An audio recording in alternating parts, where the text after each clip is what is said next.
Max put out something calling me a NEOCON because of my position on Ukraine, and I thought that was ridiculous. It wasn't saying you are a neocon. It's saying that this is language that sounds like what a neocon would say to justify any number of interventions. When people say the United States role, what specifically was the United States role? The hard evidence that most people point to most concretely is leaked calls of Victoria Nuland. I think Yates is the guy. Why should voters believe that electing more Democrats is going to change anything? You don't think that if we had a few more Democratic senators, that would make a difference? Because that's really been... I don't. I am troubled by the rebranding of what it means to be progressive and what the progressive agenda is. Alexandria Ocasio-Cortez recently gave an interview where she said the Democrats are in trouble for not pursuing some of these popular agenda items. You disagreed. I am very glad to be joined by Representative Khanna from the 17th District in California. Third time on Bad Faith Podcast. Welcome back. Thank you. Thanks for having me back, Brianna. So this is a very busy and politically significant time of year. Of course, a lot of attention is starting just now to be turned to midterms. I reached out to you in part because there was a conflict earlier this month on Twitter with respect to your response to some questions about whether or not the United States should be sending weapons to Ukraine, especially given longstanding reporting about the influence of the impact of Nazis in certain cohorts of the military there. Given the reality of the Azov Battalion existing, what do you think the litmus test should be as a leftist to providing arms and weapons to any country, but in particular Ukraine, given the reality of the Azov Battalion? Brianna, let me say exactly where I stand. Putin's aggression was illegal, immoral, unprovoked. We need to stand with Ukraine in defending their own sovereignty, in preventing women and children from being bombed. There is no doubt, based on the public reporting, that are providing anti-aircraft missiles, are providing anti-tank missiles, are providing other types of weapons to Ukraine have been indispensable in the Ukrainian resistance. If we hadn't provided them, Russia would have basically bulldozed over Ukraine, and they probably would have occupied most of Ukraine by now. It is only our weapons that have allowed Zelensky and the Ukrainians to make this fight. And that's public reporting. And even people who may disagree with some of the administration's policies would acknowledge that about the situation. Now, there is the Azov Battalion. The Azov Battalion, as I advocated back in 2017, 2018, has neo-Nazi influences, and the House passed a law based on my advocacy, Alyssa Slotkin's, others, saying that we don't want weapons getting to the Azov Battalion. The Azov Battalion is less than 1% of the Ukrainian army. And that law is still, as I understand it, on the books. We're doing everything we can to make sure those weapons aren't getting into the Azov Battalion's hands. But it is not worth allowing Ukraine to be bombed and taken over by Russia to just prevent any leakage to the Azov Battalion. So, Representative Khanna, I appreciate that point. But the problem, I think, for many on the left is that there doesn't seem to be a clearly articulated standard or litmus test for when the United States would provide weapons. There are many instances of interventionism, many of which are obviously instigated or caused by the United States of America all over the world, and myriad conflicts in which the United States does not get involved. And if it does get involved, could potentially get involved with humanitarian aid instead of this quote unquote non-lethal aid. So what do you think the litmus test should be? What should the standard be for providing weapons to a foreign country for them to fight their own disputes? Yeah, it's a great question. I think it's a combination of when there's a just war and when it's in our national security interest. And in this case, I would argue both criteria are met. I have no doubt that Putin is 100% in the wrong and Ukraine is 100% in the right here. I mean, you have basically Putin coming into Ukraine's sovereign country and invading them and bombing their women and children. That is wrong. That is morally wrong. In some cases, he's committing war crimes. So this is a just fight that the Ukrainians are undertaking to protect their own homeland. They're not going and trying to take Russia territory or other territory. And then it is important for the United States and Europe to make sure that Putin knows that he can't just go into Estonia, into Lithuania, into Poland, And so it is important for us not to have the fight come towards Europe. So from both a moral perspective and a national security perspective, I would argue in this case, having weapons to Ukraine makes sense. And I think the stronger the Ukrainian resistance, the more we can get Putin to the table to have a ceasefire, because I do think ultimately you need a negotiated ceasefire to end the war. It seems to me like that last point is really what's driving this. There's this feeling, this our articulated theory that it puts Ukraine in NATO and the West in a better negotiating position if Putin has a tougher time in Ukraine, which is it's a conversation that we had recently on the podcast, and one which I find to be a little bit morally circumspect. Because it feels to me like a few weeks ago, the idea of making any concession at all to Putin was laughed off the table by a lot of people. And to say anything about any sorts of concessions, the kind of concessions, territorial concessions, Ukraine as a neutral country, non-expansion of NATO, that are being spoken about now, a few weeks ago, if you were to bring those things up, you would be roundly dismissed as Putin's puppet. And it's curious to me that it seems like a certain number of people just have to die, a certain number of weapons have to be provided, a certain amount of conflict has to happen in order to justify a political position that seemed to me to be always inevitable. Well, I have always argued for diplomacy, for aggressive diplomacy. I think that the diplomacy has to come from Zelensky in Ukraine. I don't think it's for the United States to say what is an acceptable deal or compromise for the Ukrainians. I think that's for Zelensky to say. But I have said that there should be aggressive diplomacy, and we ought to be encouraging him to be empowered to have that diplomacy, because I don't think Putin will ever be able to annex Ukraine. Their resistance is too strong. But I think he can succeed in destroying a lot of Ukraine. And the people who are suffering the most are the Ukrainians. I mean, as you pointed out, the civilian casualties that will continue to mount. And a stalemate, in some sense, is the worst possible thing, because then people are continuing to risk a war that is leading to more and more death. So I am for a negotiated end to this conflict. I think that's the only way that you have ceasefire and save lives. And I'm for empowering Zelensky to do that, and looking for intermediaries, whether it's President Macron, whether it's others in Europe, whether it's other parties, to say, how do we bring a diplomatic end to this war? I think we're still sidestepping this issue of what America's role is, because even if one were to concede Ukraine's obviously self-interest in not being invaded by Russia, and bordering countries, bordering nations' interest in making sure that Russia doesn't have broader ambitions, although the extent to which it does is contested at this point. There was a lot of reporting initially after Putin's big speech shortly after the invasion that characterized his interest as being reconstituting the Soviet Union, and subsequently folks who have listened to it and more closely and not relied solely on that reporting have disputed whether or not that characterization is accurate.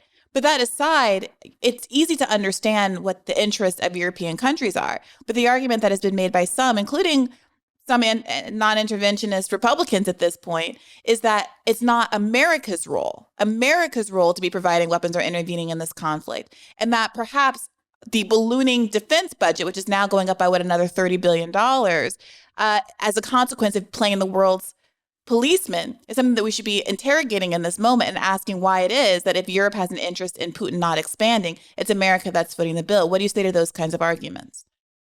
If we didn't intervene with our weapons, Ukraine, in my view, would have been overrun, and you would have had far more casualties. And I don't think that is either a morally acceptable reality or a national security reality.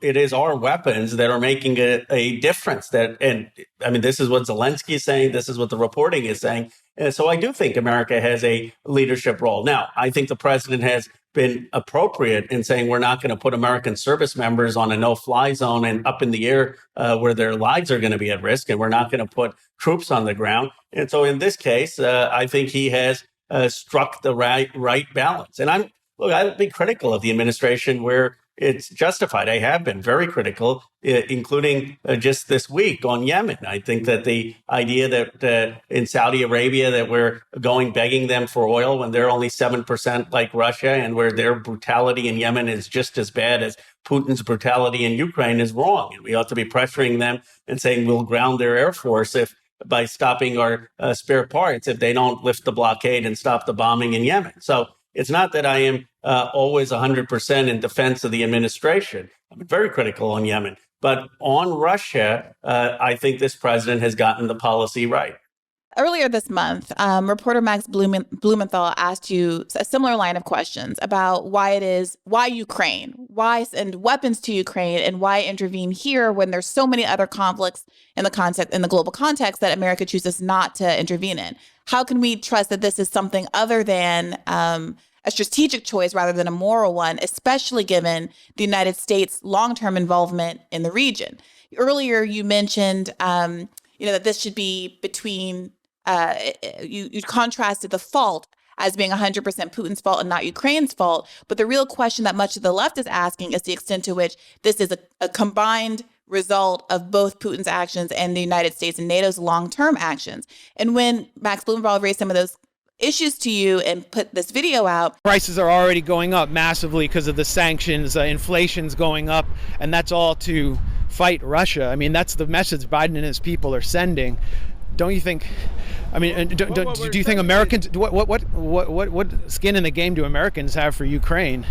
Americans have the skin in the game to stand up for freedom, to stand up for human rights. We've always done that as a nation, and we want to make sure that we stand up for Europe and NATO, and we stand up to bullies. I mean, people see on television Putin killing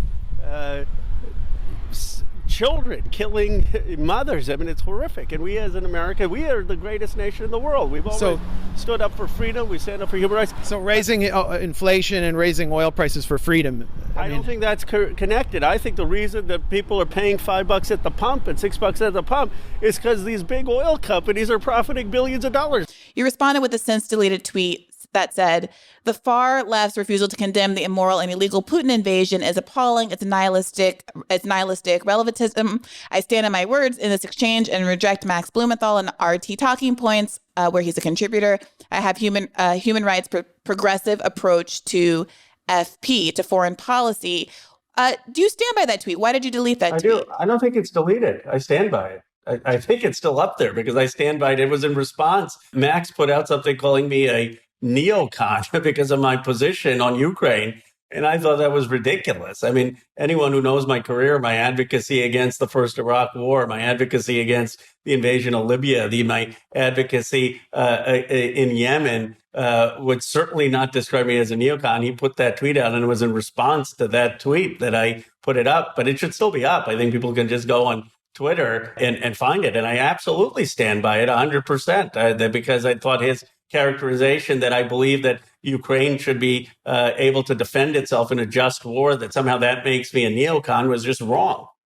So Max's tweet that you're responding to read, after campaigning on a peace platform, Ro Khanna sounds like a Bush-era neocon, spouting American exceptionalist bromides about freedom not being free. I stand by it. I said that Ukraine is standing up for its territorial sovereignty. They're in a just war. We should stand with them. We should provide them with weapons. I distinguish that from wars which I have been opposed to, like Iraq, which I didn't think was a war that was justified. I was for the initial invasion in Afghanistan to go after al-Qaeda, but then I thought it wasn't worth staying there for 20 years to see one Taliban government replaced by another Taliban government. Here, I think the Ukrainians should fight for their homeland, and that it is a just war, and that it is appropriate for the United States to give weapons. And so I stand by that position.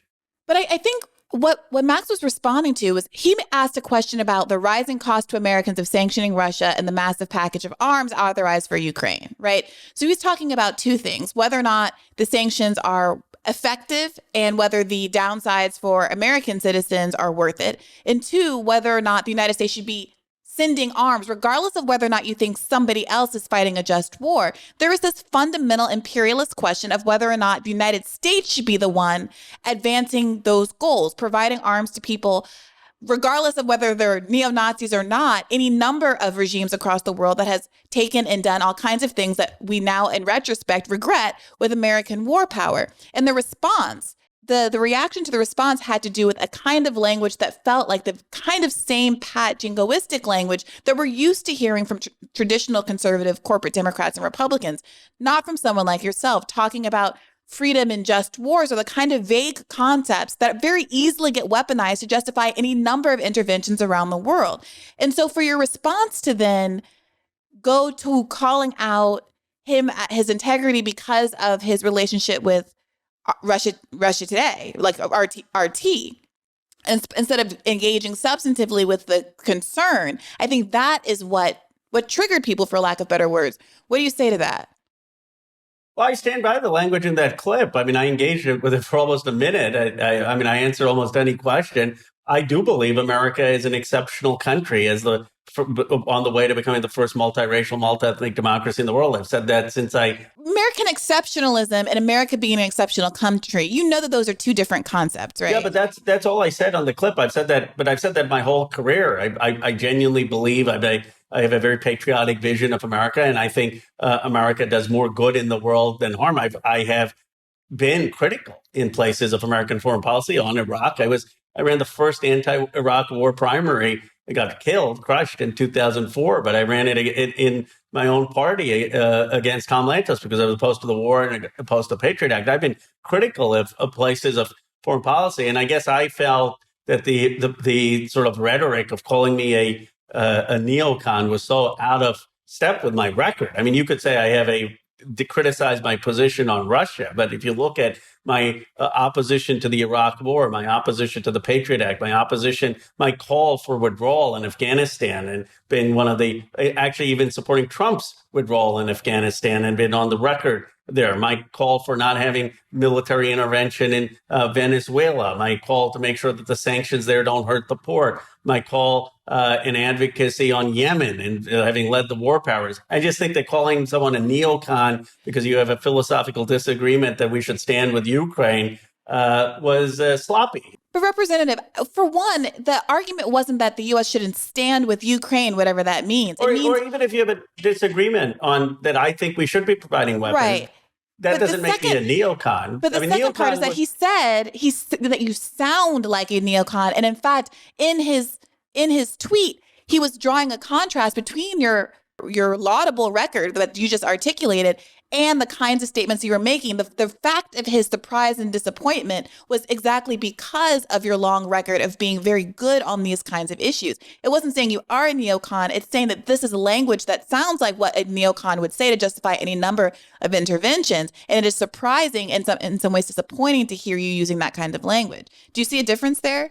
I see a difference. I mean, I think maybe that subtlety didn't come through, but if that was his intent, I still think that what the neocon vision is that the United States should militarily intervene in places to create a liberal democracy. That is not what's happening here. I'm not saying that the United States should go in militarily even to defend Ukraine, which is the president has been clear we're not going to do with our troops, let alone that the United States should be going anywhere to create democracy. That's very different than saying that we shouldn't be providing arms to a country that is being attacked and facing human rights violations. I don't think that supporting a just war, or in some cases even supporting if a NATO country was attacked, or I do think a military response would be appropriate. I don't think that you have to be opposed to all military action unless your homeland is directly attacked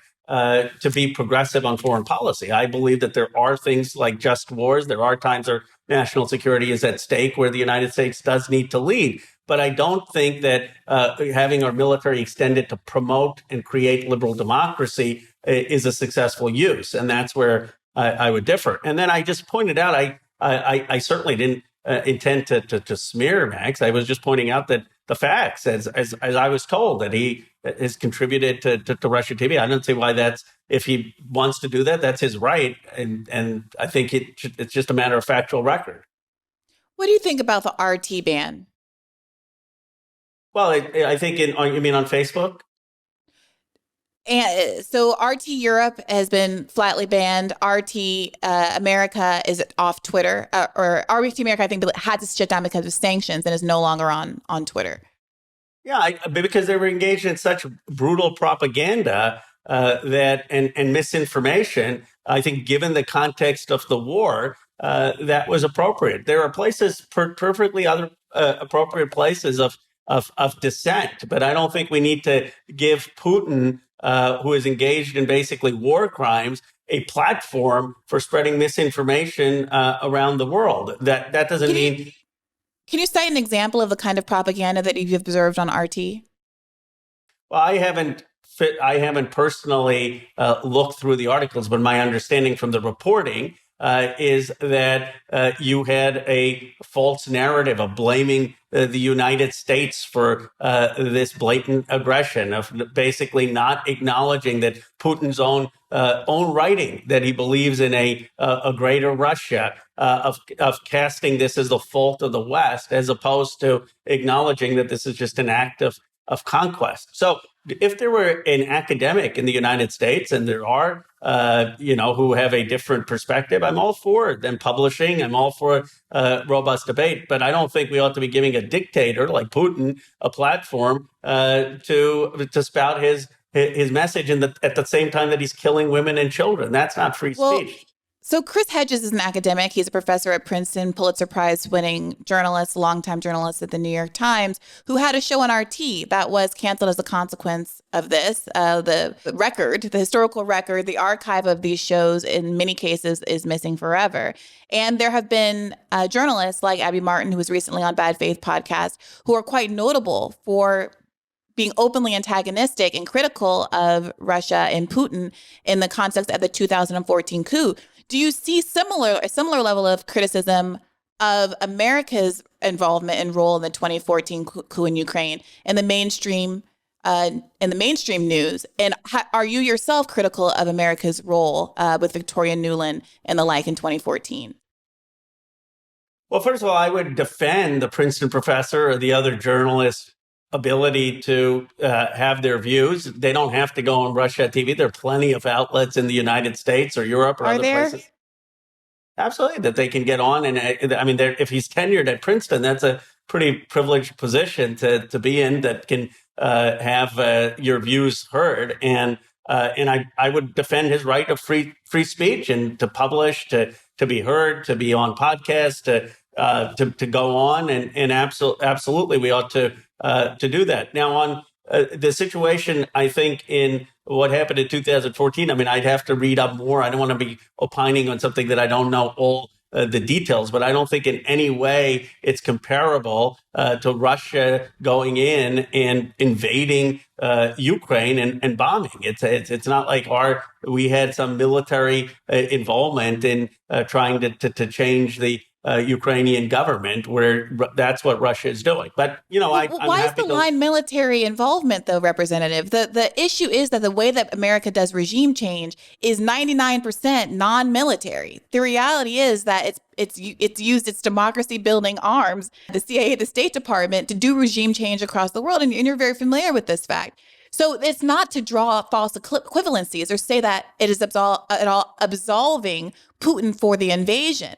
But the left has been trying to ring the alarm and just simply allude to the reality that Putin is responding to a number of geopolitical events, some of which were caused by the United States of America. And doing so has caused people, including Max Blumenthal, to be accused of being Putin's puppet just for speaking to the historical record. I've never would condone anyone making that accusation without hard evidence. I mean, if you're going to say that someone is Putin's puppet, you better have hard evidence that they are getting paid or influenced by Putin. And I certainly have never called anyone that, and wouldn't unless I had hard evidence of that. I think that is fear mongering that I reject. But the same thing on 2014. I mean, my understanding is that you had a leader who wanted to be tilted towards the West, and then Europe, and reconsidered it. But if you're going to say the United States had some role that they shouldn't have, I would want to see hard evidence of exactly what they did. And I admit that I am not familiar with all of the details there, and will be open post this war right now, because I think that we shouldn't be giving Putin an excuse to justify something that is 100% morally wrong. We should have an open conversation, and I'd be open to looking at the details. But we can't just sling accusations also or allegations without hard evidence on that. I mean, when people say the United States role, what specifically was the United States role? Representative Khanna, the hard evidence that most people point to most concretely is leaked calls of Victoria Nuland actively having a conversation in which they pick Ukraine's next leader, and the person that was selected did, in fact, become the leader of Ukraine. The audio clip of a woman and man said to be Nuland and Pyatt. Here's them discussing strategies to work with the three main opposition figures. I don't think Cleach should go into the government. I don't think it's necessary. I don't think it's a good idea. In terms of him not going into the government, just let him sort of stay out and do his political homework and stuff. I think Yats is the guy who's got the economic experience, the governing experience. He's the guy, what he needs is Cleach and Tony Book on the outside. He needs to be talking to them 4 times a week. And as a member of the, House Armed Services Committee, as someone with the foreign policy bond a few days, as you do, I feel like some members of our audience are going to be a little incredulous that this aspect of the historical narrative is coming as a surprise. But perhaps they shouldn't be surprised, because this is exactly why outlets like RT are so valuable to so many Americans, because the mainstream news does not allow any of this narrative to permeate it at all.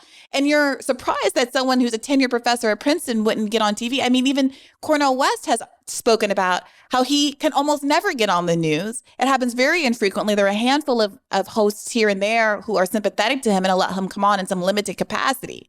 But he's one of the greatest public intellectuals, and he is not able to get an airing on MSNBC or CNN most cases.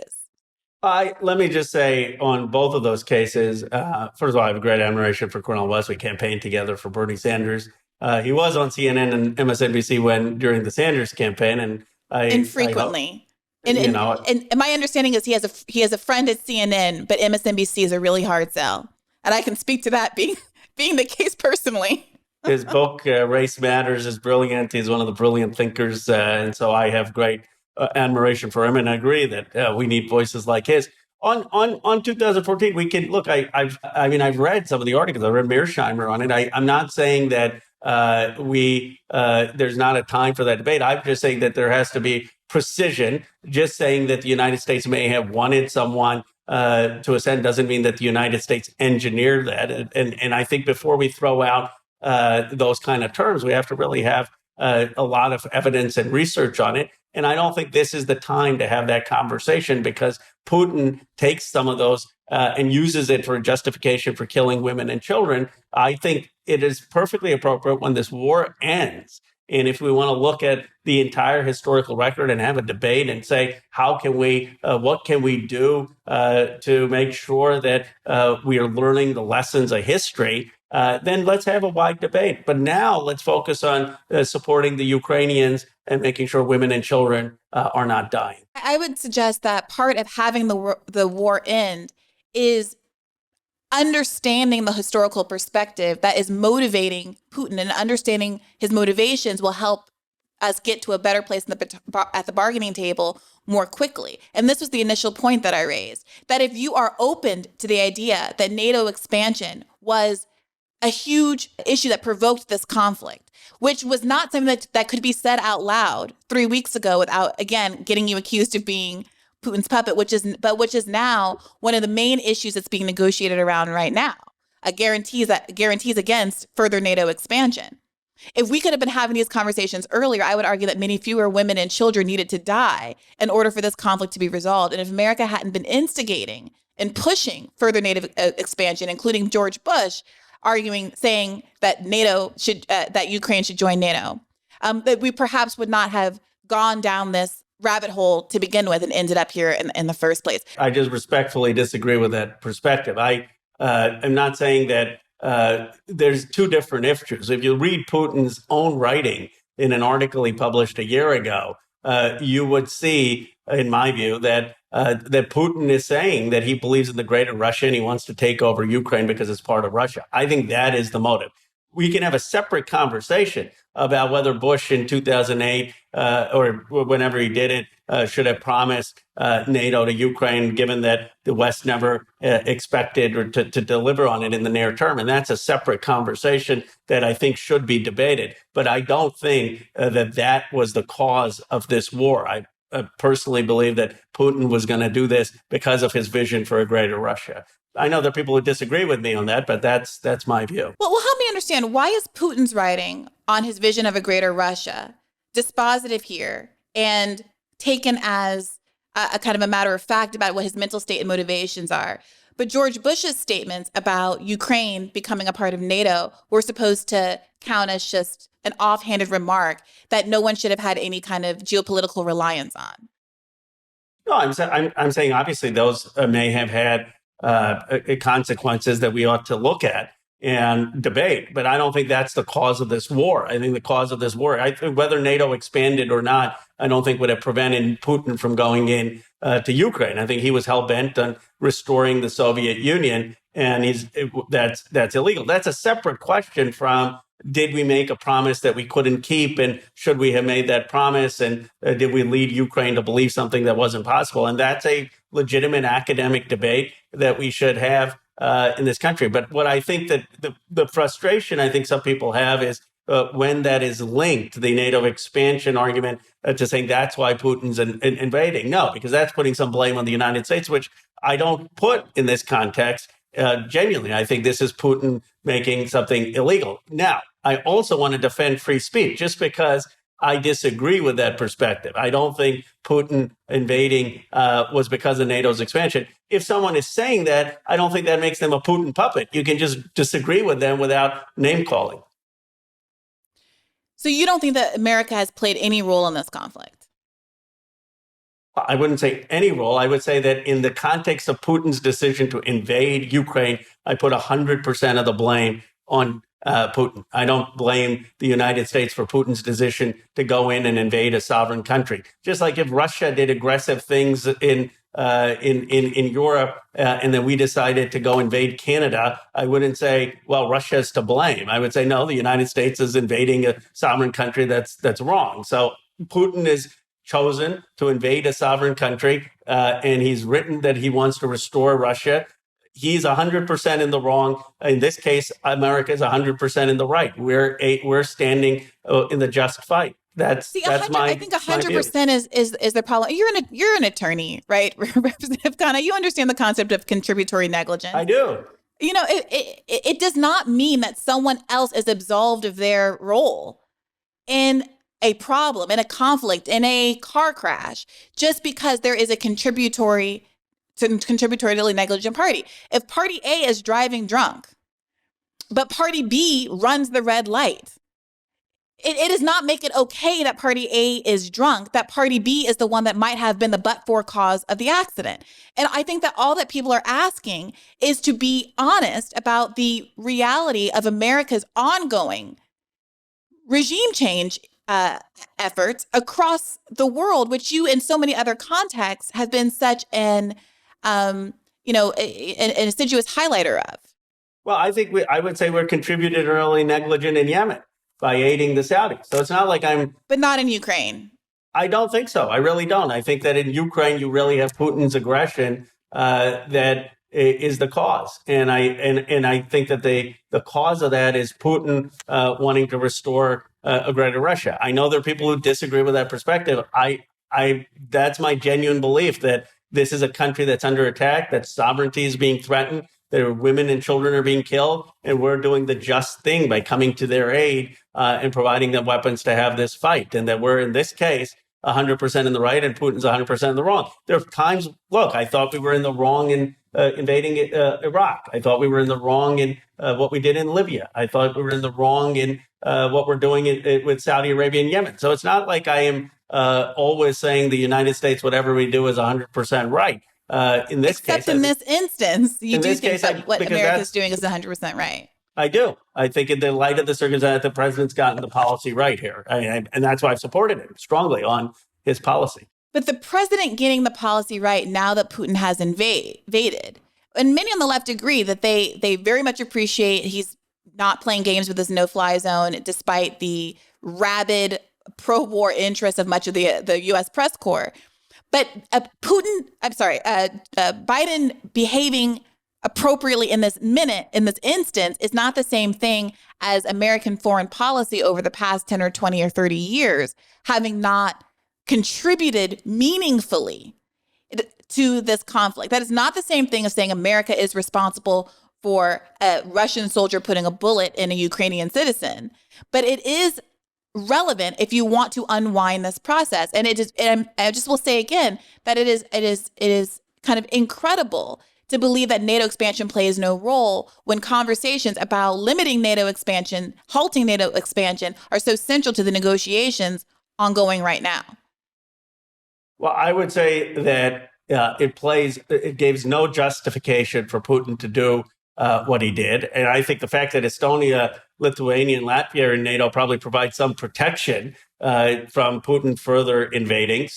But we can have the conversation of where NATO's lines should be drawn. And that's a debate worth having afterwards. And I would say in Ukraine situation, let's see what Zelensky and the Ukrainian people want.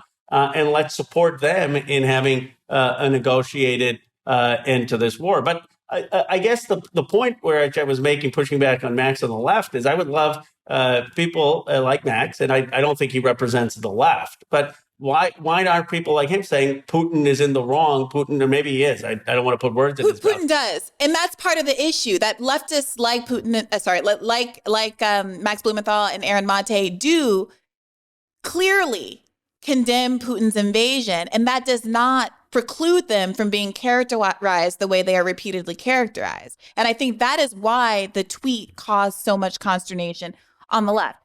But I know that your time is limited, and I want to make sure that we talk about foreign policy. You mentioned women and children a lot. And I think that part of why that kind of rhetoric is triggering to folks is because it does seem to get bandied about as kind of like a moral weapon against people who are making other kinds of substantive critical arguments. And it seems like to fall flat because here domestically and all around the world, women and children are suffering all the time. I don't have to remind you as a co-chair of the Bernie Sanders campaign about the fact that even before the pandemic, 68,000 people a year were dying from a lack of health insurance. We had a hearing on Medicare for All yesterday, which came and went without a blip. We have had no conversation about the public option, which Joe Biden campaigned on. We have this new budget, which has $30-odd billion additional in military spending, none of these domestic priorities, no student debt cancellation, more money for student loan servicers, $2.7 million more dollars for student loan servicers, and on down the list. There's an ongoing conversation about how this is going to affect Democrats in midterms. And Alexandria Ocasio-Cortez recently gave an interview where she said the Democrats are in trouble for not pursuing some of these popular agenda items. You disagreed. In terms of the November election, Alexandria Ocasio-Cortez said in recent days that she thinks that the Democratic Party is in trouble because of the president. Listen to what she said. This is really about the collapse in support among young people, among the Democratic base, feeling like they are not, that they worked overtime to get this president elected, and they aren't necessarily being seen. Is she right? The president has done an extraordinary job. We've passed the American Rescue Plan. We've passed infrastructure. Here's the biggest thing we ought to highlight. $20 billion Intel is investing in Ohio. You talk about the revitalization of the Midwest. We're delivering. Let's pass the CHIPS Act, get it to the president. Of course, there are other things we ought to do, but this president has met the moment in very difficult circumstances. Americans might disagree with you. His approval rating is only 40% in the latest Reuters Ipsos poll. All right, so Joe Biden's approval rating is 40%. There are an increasing number of independents as folks no longer want to identify with the Democratic Party. As I say frequently, if you go to the comment section of any pop culture website like the Shade Room, you'll see people still talking about how they didn't get their stimulus checks and they're waiting for student debt cancellation. Why do you think that Biden has met the moment? Well, first of all, I participated in the Medicare hearing yesterday and pointing out that the $12,000 that American working families are paying to private health insurance and the $16,000 that American businesses are paying to private health insurance is a tax. It's the biggest tax on working families, and why we need Bernie Sanders as Medicare for All. That would be a huge tax cut for most Americans and most businesses. and would provide finally health care to everyone. So I am a 110% supporter of Medicare for all, Bernie Sanders' vision, and it's building support in the House. Obviously, we're not there, but the fact that we're having hearings, the fact that we have Jeffrey Sachs, the fact that so many people who are listening to this are advocating for it, we're making progress. Now, there are other places that I think we need to deliver a $15 minimum wage. I wish the president would cancel student loans. I've called for that, at least do up to $10,000. I have pushed for an expansion of Medicare for dental, vision, hearing. We need a bold climate bill that still needs to pass. But when you look at also what we've done, we shouldn't diminish that. We had checks that went out under the American Rescue Plan. We passed the child tax credit that did help a lot of working families. The infrastructure bill, I still believe overall is a good thing, even though we haven't had the other part of it yet. So my view is that we ought to be talking about the things we have done. We have to also be clear about what we want to do. And the only way we're going to get to do what we want to do is to elect more Democrats. I mean, the idea that we would be hurting the party and not be unified heading into the midterms, and obviously I respect people's right to dissent, but that's not going to achieve our goals to hand over the speakership to Kevin McCarthy or to see Donald Trump return in 2024. I guess I just don't see how that helps the progressive agenda. Why should voters believe that electing more Democrats is going to change anything? When you see, speaking of Medicare for all, what just happened in California, where an overwhelmingly Democratic legislature ultimately killed the state Medicare for all bill, despite the governor running on Medicare for all and everybody involved articulating a desire to have Medicare for all. 88% of Democrats and 50% of Republicans, overwhelming majorities of Americans support Medicare for all, but you can't get hardly 50% of Democrats in the House to back these Medicare for all bills. So why will electing more Democrats make a difference? Well, first of all, because we've come a long way since when Sanders first ran in 2016. I mean, you got over half the House Democratic caucus on that. And at the very least, even if we don't go for Medicare for all, which I 100% support, I'm on the bill. I don't believe in diluting the Sanders bill, but at least we can start extending it, have dental, have vision, have hearing. We got close. Move Medicare to 60 to 55. We're making progress. And there are a lot of other issues. Look, the House passed a lot of these policies. The House passed $15 minimum wage. The House passed bold green energy. The House passed child care. The House passed universal preschool. We have a problem in the Senate. You don't think that if we had a few more Democratic senators, that would make a difference? Because that's really been where the block is. I don't. Representative, have you heard of this theory of the rotating villain? I have. Okay. Do you subscribe to it? Do you subscribe to the idea that it's more than just Manchin and Sinema that are holdouts? And if for some reason Manchin and Sinema were to vote along with the rest of the Democrats, suddenly there wouldn't be another flank of objectors that kept things from being passed? I think in some cases that's true. I carried interest, for example, the fact that you've even had Trump and Biden, everyone campaigns against it, and we still have this carried interest exception. I'm sure there are cases like that where the lobbyists get to the person on some committee and prevent it from happening. But in a large part of the agenda, I don't think that is the case. And I don't think we ought to think it that way, because progressives I believe we're on the 10-yard line. I believe we've mobilized and won so many of the intellectual debates. What I would hate to see is people get disengaged and give up, and then to see people like Kevin McCarthy or Donald Trump come into power because voters just want change, and for us to lose all of the progressive agenda that we're working for working families and for more justice in this country. I think our only choice is to continue to organize, continue to mobilize. I don't mind people criticizing me and saying, I compromised too much or should have done this or that, as long as they stay engaged and continue to build a progressive influence and continue to work to get help Democrats succeed. I think we can have an internal disagreement, but disengaging is handing over power to folks who don't have that agenda at heart. See, I would argue that what AOC is doing is not disengaging. Well, certainly she isn't. I'm not saying that about her. in saying what she's saying, she's not causing people to disengage. And pointing out the truth of why people are disengaged, that's not causing people to disengage.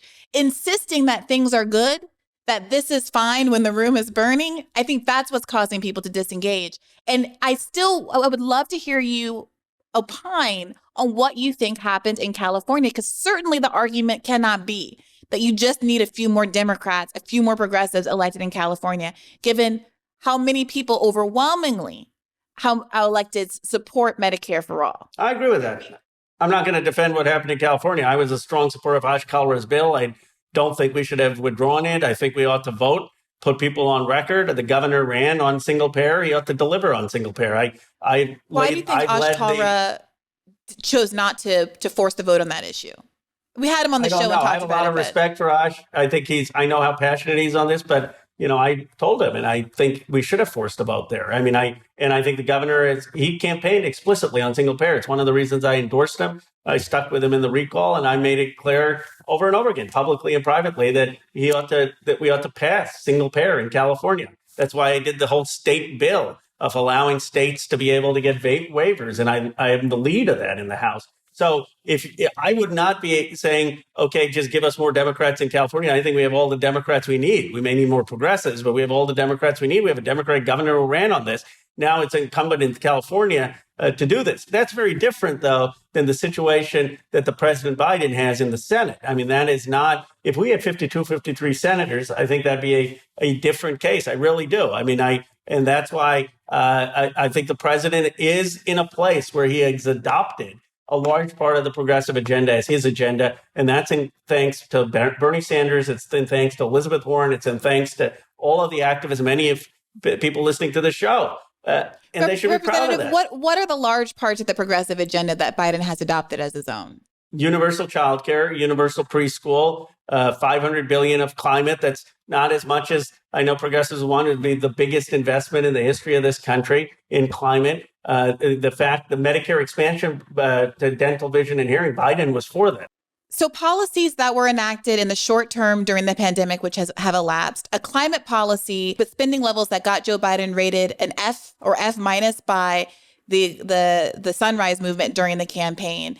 These are what we're characterizing as Joe Biden adopting large parts of the progressive agenda? Well, universal child care would be permanent, and as would every 3 and 4 year old going to kindergarten or preschool. That's a big deal. And the fact that the president was for Medicare having dental, vision, hearing is a big deal. I mean, the president has moved to adopt a lot of the agenda, and I guess the progressives we should continue to push for more and hold accountable, but we shouldn't be afraid to celebrate the progress we've made in changing the political debate in the last 6 years. I have no interest in minimizing what has been accomplished, but I am troubled by the rebranding of what it means to be progressive and what the progressive agenda is to encompass the most minimalistic, basic social programs that frankly should be bedrock principles of the Republican Party if we had a genuine progressive flank in this country. And redefining progressivism in that way, I think, does the work of actually deflating what the outer limits of our political advocacy should in fact be. If we have representatives like you and AOC, not that she's doing this, but heralding a $15 minimum wage and universal pre-K as the bedrock, as substantive parts of the progressive agenda, while Joe Biden won't even fulfill his own campaign promises, or as the architect of the crime bill has no pressure from his black constituents without whom he would have been elected to just decriminalize marijuana, something that's overwhelmingly popular. It's hard for me to sit here and listen to the idea that he has somehow bent the knee to progressives, especially when we know that the idea that he has done so is going to be weaponized against Democrats, weaponized against progressives in the fall when we lose seats. Well, first of all, this is why I supported a progressive for president. I mean, I wanted Bernie Sanders to be our president. Joe Biden is a moderate. I don't think he would call himself a progressive. I certainly wouldn't say I that think Joe he's Biden a conservative.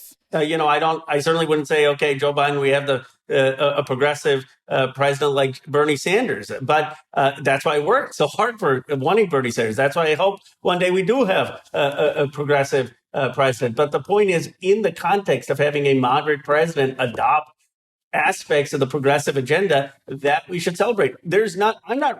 I'm not compromising in our goals. I am for Medicare for all. I am for free public college. I am for forgiving student debt for families, for working families. I'm for making sure that we legalize marijuana, not just decriminalize marijuana. I am for making sure that we have the much stronger bargaining rights and that we have a livable wage. All of those policies are things that I am not compromising on. The difference in philosophy is I am pragmatic under the circumstances to say, can we compromise to get some win as opposed to nothing? And that can be a judgment call of how much people think that's worth doing. But it's not that I am running away in any way or diluting the broader vision of what I think is an ideal just society. But I would put to you, Representative, that being pragmatic means saying Joe Biden ran on 15, get him to do 15. Joe Biden ran on canceling 10,000 of student debt, get him to do that. Being pragmatic is not characterizing whatever wins that are actually less than that as progressive. And I think that is the difference, that people feel like there is a kind of propagandizing that some progressives end up doing for the status quo and allow them to get away with selling what is the bare minimum as somehow a progressive agenda. And that feels like the public, progressive and otherwise, feels like it's getting gaslit as it's being told things are fine. Joe Biden is meeting the moment when they are experiencing economic hardship, the likes of which they haven't experienced since 2008. Well, I have called for him to eliminate the student loans over and over and over again. I led the letter and fight on the $15 wage to say we should overrule the Parliamentarian and pushed the administration to do that and said we should have had that as part of the American Rescue Plan. Why do you think he didn't? Why do you think that he hasn't canceled student debt? Given what AOC is saying is we're screwed in the fall unless you do something big. There are limited a number of options given the recalcitrance of Manchin, Sinema, and others. So he needs to use executive authority. Why do you think he's failing to do so?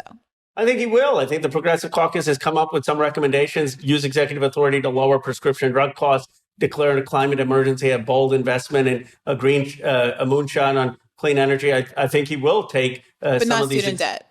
Well, it's part of what we're pushing for as well. And what are those conversations like? What does it mean to push for it? Well, we discuss it with him in some cases, but also with the chief of staff, with the administration, the Progressive Well, what are his Caucus. objections? Are there articulated objections from him or Secretary Cardona? Well, I think he's deferring to administration staff, and there's a difference in opinion on whether it is constitutional. We think my argument is that if you have the authority to delay student loans, you then have the authority to cancel it. That is the argument. there are, obviously people on his team who are advising him elsewhere, but we have to continue to push on these things. But I guess my point is the alternative. I see it all the time with some of the Republicans who want to get in charge. And I guess my view is if we are all fighting, as I genuinely am, and people may, I don't question their motives. If we're all fighting for Medicare for all, for free public college, for $15 livable wage, for bargaining rights, and we want to get to that future, having Kevin McCarthy become the speaker or having Donald Trump return in 2024 is not going to get us there. And so we also have to be balanced in saying we need this president to succeed. I really believe that. I say that as someone who worked my heart out to see that he didn't win the primary. I think that the issue is that many of us believe that Joe Biden and the administration's pushback against things like student debt, pretending that there is some kind of legal ambiguity here, is all in bad faith. The same way that the choice to drop a $15 minimum wage and defer to an unelected parliamentarian who has no authority whatsoever was in bad faith. And the idea that we need Joe Biden to succeed falls flat when you stop trusting that he is trying to succeed, because his measure of success is not ours. His motives are different than ours, partly because he took more money from corporate interests and billionaires than anybody else in the campaign. And those are still the people that are motivating his choices, which is why student loan funders, servicers are getting more money in this budget. And student debtors, the 44 million Americans who are in the middle of an economic crisis and a jobs crisis and a housing crisis and a health crisis, aren't getting those same kind of breaks. Before you go, I want to ask you also, there has been some reporting. You talked about how you hope there is this progressive candidate one day that can operate and act on these issues in good faith. There's been some reporting recently about your own presidential ambitions. Is there any accuracy there? No. I mean, as has been my defense of Biden through a part of this interview, you can tell that I think that I will be getting behind him in 2024. What about 2028? I think is the question on people's minds. Well, I mean, who knows the future, but I am certainly, my focus is 2022 and 2024. And in both of those cases, I'm going to be helping House candidates and helping the president or someone else. I mean, if he doesn't run, but it won't be me. Do you think Biden will get a progressive challenger in 2024? Well, who knows? You know, I will be backing the president, but I've also always said, whether it's for the Congress or the Senate or the presidency, I never tell people don't run. I think that democracy means you have competition and you have to earn people's votes. So that's for people to decide. Why would you choose to back Biden if he did have a progressive challenger in 2024? Because I think that Donald Trump will run in 2024. And I genuinely fear what will happen to this country if Donald Trump wins. And I wouldn't want to have the president weaken in that fight. Well, polls right now are showing that both Biden Bernie and Sanders Harris runs, that's a different case. Polls are showing that both Biden and Harris are losing to Trump in 2024. As you know from supporting Bernie, polls show that Bernie was the only candidate in many of these cycles that had the biggest edge on someone like Donald Trump. So you think that supporting Biden in 2024 as a matter of principle is the best position for Democrats to be in if they want to beat a threat like Donald Trump? Yeah, because I think the incumbent president has a lot of advantages, and I think the president has beaten Donald Trump. But look, if there's going to be a Sanders-Brianna ticket or something, I'm not ruling it out. Not with my tweets, Representative. Not with my tweets. Right. Thank you so much for spending the time with me today. I really appreciate it. Take care. Hey, YouTube. Thanks for watching. Just a reminder that this is a podcast. You can catch an extra premium episode every Monday for $5 a month at patreon.com/badfaithpodcast. That's patreon.com/badfaithpodcast for $5 a month, an extra episode every week. Additionally, please do consider liking this video, subscribing to this channel. It helps us out. It helps independent media beat the algorithm. We appreciate you. And as always, keep the faith.